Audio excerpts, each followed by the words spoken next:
big. Like, that claw is massive. Look at the size of that claw. It's huge. Look at it. It's bigger than my hand. It's the size of that. It's actually got my feet up. It's not letting go of it. Look at the size of it. That's my hand, and I have pretty big hands. Right, good morning everyone. Welcome back to the channel. Today it is the LIC Pairs competition.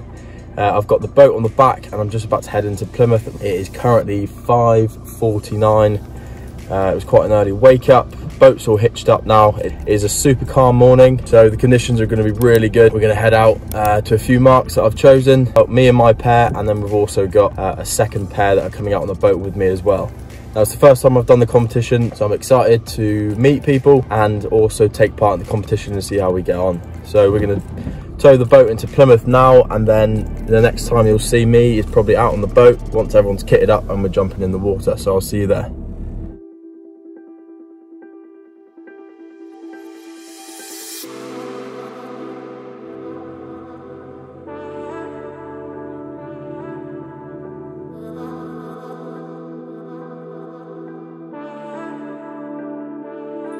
Right, what's going on everyone? We're currently at the Eddystone. So our first drop of the day. The tide is absolutely ripping through. So what I've done, we've anchored up and we've got both. We've got a line here with someone hanging on, and we've got my float out the back, so the lads can do their breathe up, and then they're going to drop down because the tide's so strong. And actually when they come back up, they're drifted miles off the actual boat. So it's probably the safer way to do it at the moment, because we tried going above the reef, dropping someone off and then drifting, but you literally had one dive before we had to get back on the boat. So this is what we're doing for now. As you can probably see, the fog's come in quite hard. It's there, and we're just sat on a reef at the moment, but this is the plan for now.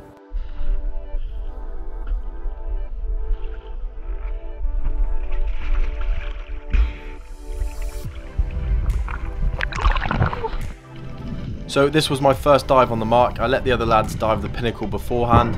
They came back and informed me that the current was really strong and that I had to look after myself when I was down there.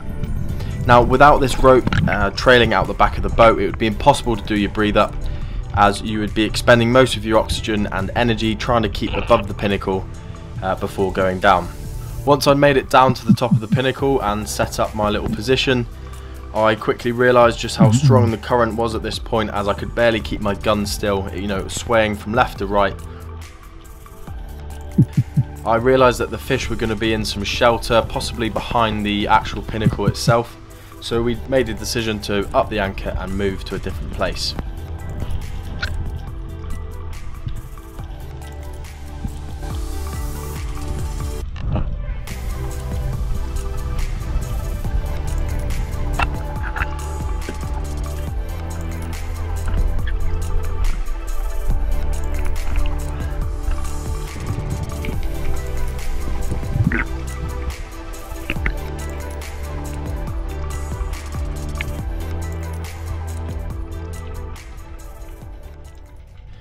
Now, just like I'd thought, the bass were hanging around in an area with much less current. Now, it was good to see some bass, but these ones were actually quite small, so I didn't want to shoot and scare off any potential larger ones in the area. So I waited out, did a couple of dives. On my second dive at this location, at the very end of my breath hold, I noticed something that looked like either a gilthead bream or a black bream. Now, you can see me move my gun here from left to right, and I actually try and pull myself slightly towards the outline of the fish, but unfortunately it went off into the deep.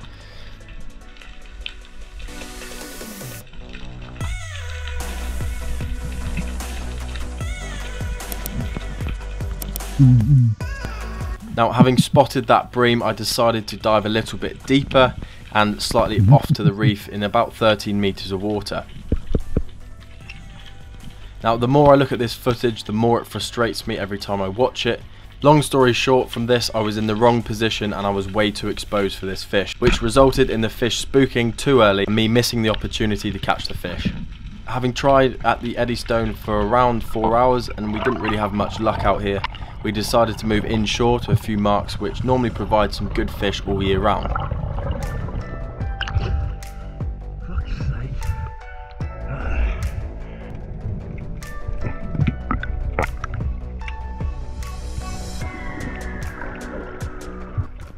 Right, this next clip is roughly about 50 meters offshore in a location where I've actually been quite a lot this year.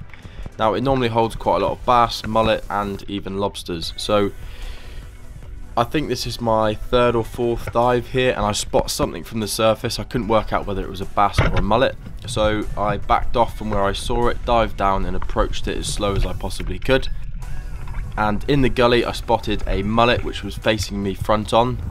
I tried to wait for it to turn, but unfortunately it didn't, so I had to put a bit of a skewer shot into the mullet.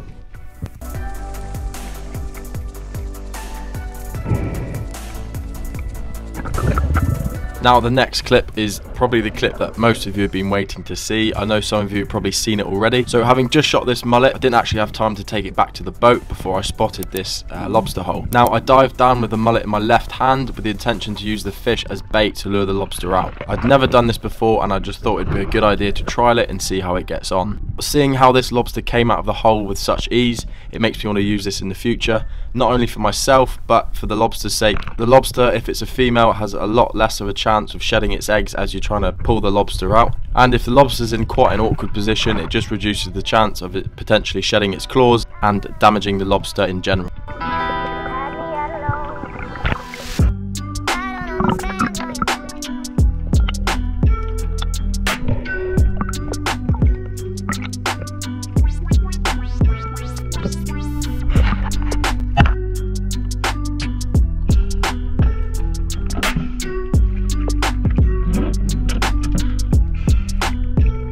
Baited out the biggest, not the biggest, but it is a bloody big lobster. And I managed to just put the mullet at the end of the hole and he came straight out for it. Now, I know for a fact that the lobster that I've got here isn't the same one that I released last year. It's got different markings.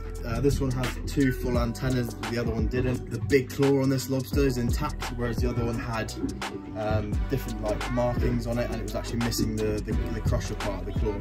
Whereas this one, as you can see, doesn't, but it is beyond big. Like, that claw is massive. Look at the size of that claw. It's huge. Look at it. It's bigger than my hand. It's actually got my flip on. Just not letting go of it. Look at the size of it. That's my hand, and I have pretty big hands. I'll watch my foot here, but size 10 foot next to that claw. Look. If you can see that.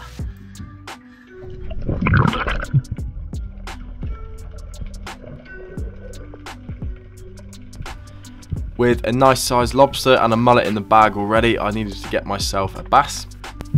I came across a shoal of bass which were coming in pretty close, but as you can see here, they were swimming straight towards me and I didn't want to miss the opportunity on landing a bass.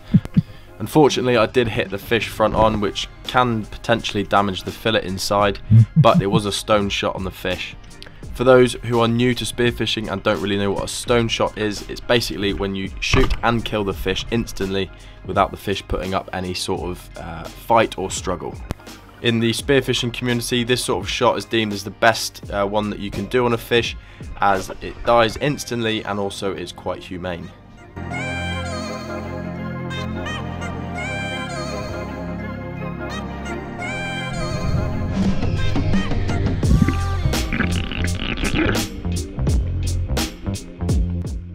Now finally, the last dive of the day, we decided to target some pollock, as none of us had even seen any at this point, let alone shoot any. So we found a nice little pinnacle quite close into shore that held some pollock. Just like the missed opportunity on the Bream, watching this footage again frustrates me. I'm diving down into a gully here, or just near a gully, and I'm actually sitting in a complete wrong position. And you can clearly see this pollock moving in towards me, and it actually spooks before or just as I'm about to shoot. But it's all a learning curve, and I'm glad that I had these 2 missed opportunities, because I can learn from it and improve on these situations.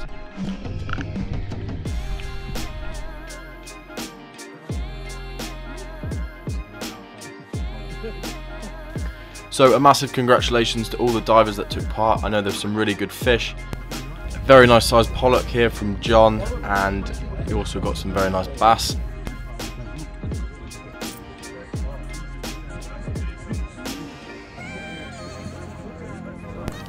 And also Matt from Southwest Spearfishing got a really nice size 9.5 pound bass from a shore dive. So congratulations to him, and he also won the custom made wooden spear gun.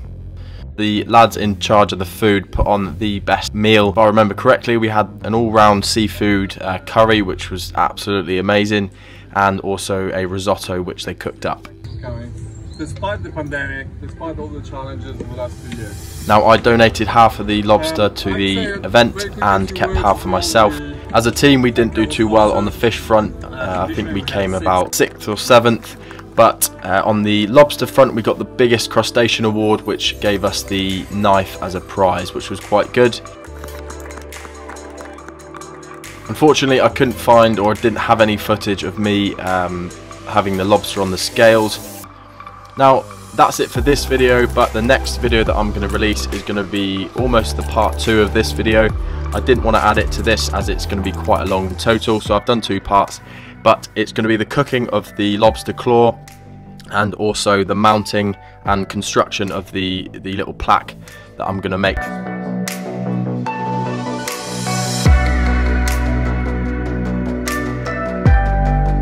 As always, thanks very much for watching. If you're new here, please subscribe. It's completely free to do so. And if you enjoyed it, please give it a thumbs up because it really does help.